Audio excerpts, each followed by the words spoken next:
이재명 대표가 이 이야기를 갑작스럽게 꺼낸 것은 노무현 전 대통령 추도식에 가는 차 안에서 유튜브 안에서 갑작스럽게 이야기를 했던 것이거든요.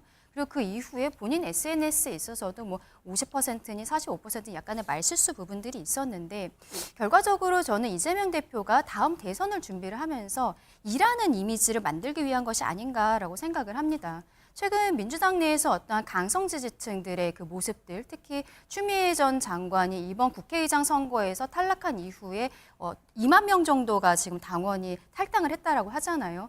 이런 것에 있어서 이재명 대표는 강성적인 모습들을 보이지 않고 그동안에도 병원에 들어가 있는 동안 박찬대 원내대표가 어떻게 그 안에서의 그 정리를 하지 않았습니까? 국회의장 선거에서도. 이렇게 강성적인 모습들은 본인의 측근들에게 맡기고 본인 스스로는 어떤 정책에 집중하는 모습을 만들기 위해서 그런 상황에서 이렇게 갑작스럽게 정책적인 이야기들을 꺼내든 것이 아닌가라고 생각을 하는데요.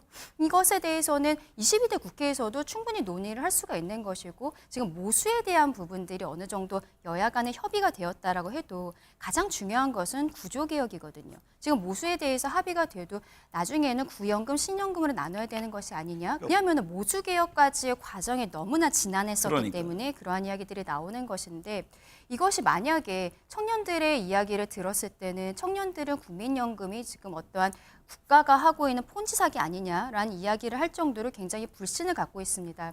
그런데 21대 국회에서 이 국민연금 개혁에 대한 이야기를 하는 과정에 청년들이 소외되었다는 이야기들이 계속 있었거든요.